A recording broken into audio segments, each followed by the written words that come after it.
Pampanga. Galing ako sa school. After class. Uwi ako sa Pampanga dahil fiesta sa amin. Makikipiesta ako.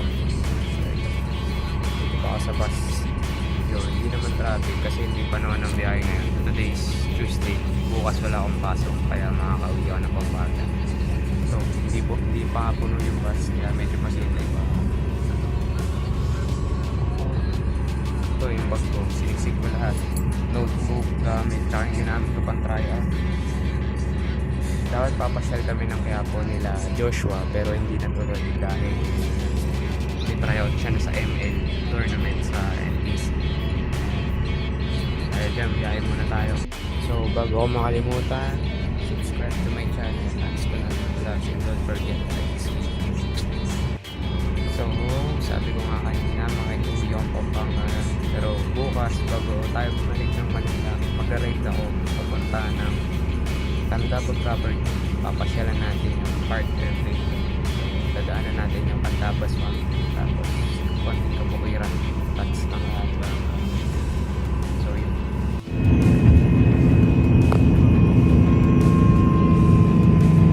Tulog po eh.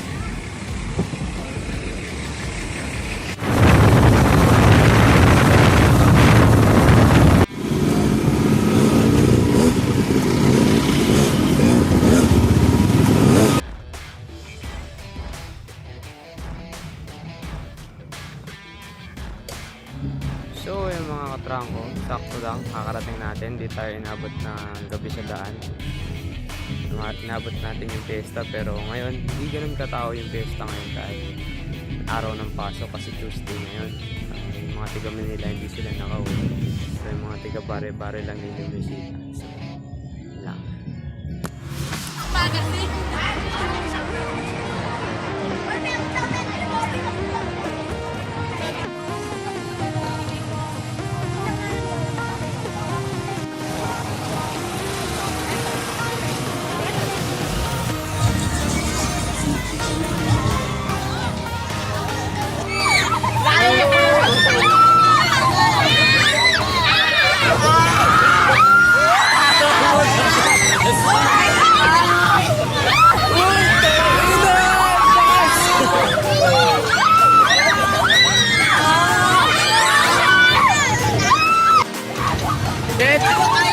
Nakakain ulit gamo-gamo.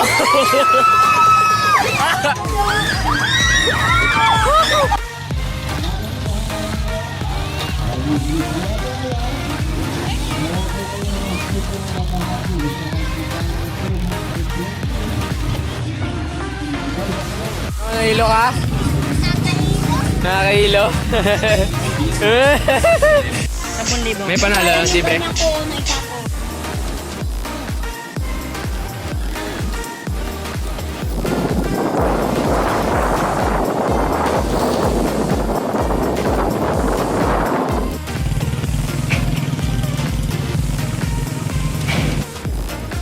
So yun na nga mga katrangko, tulad na sinabi ko kahapon, gusto pa rin ko yung pinangako ko na papasyal ako sa Candaba property sa park airplane at dadaanan natin ang Candaba Swamp para ipakita kung saan nagpupunta dito sa Candaba yung mga migratory birds kapag summer.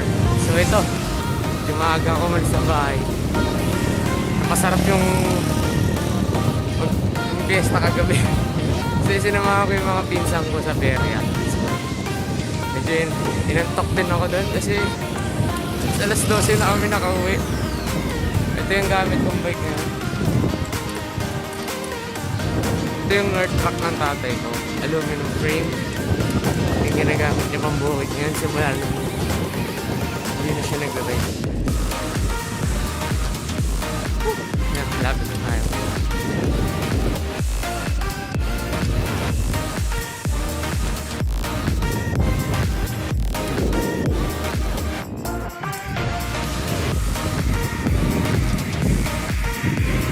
Ayun yung park airplane.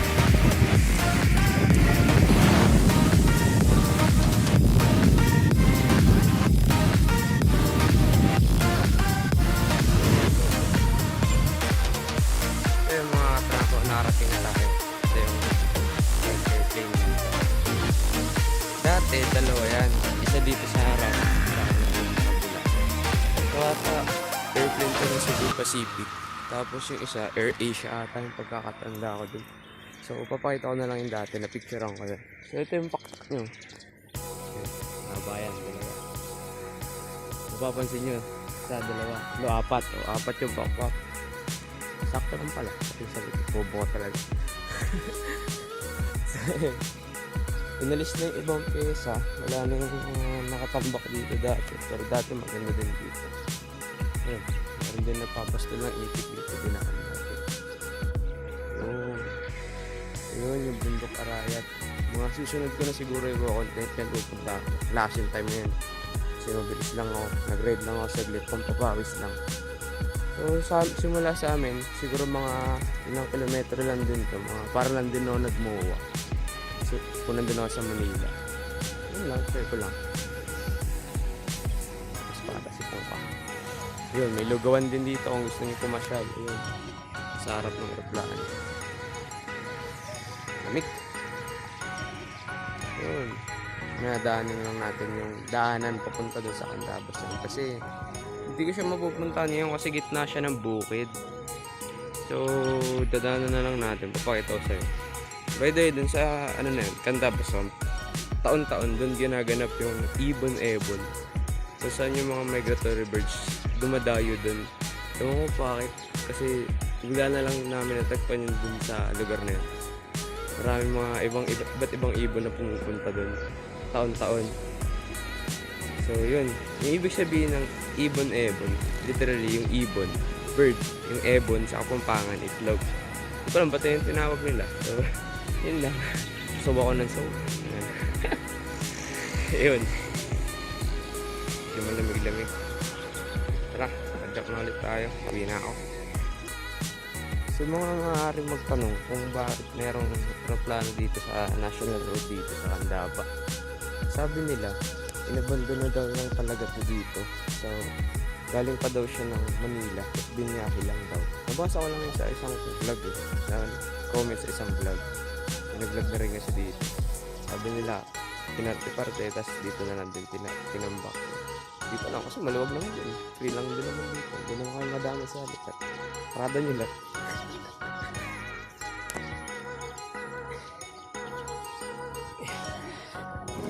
Oh, sarap mag-bike. Sakto kasi katyang haring araw eh, no? Lamig pa na simay ng hangin. Bukit na bukit.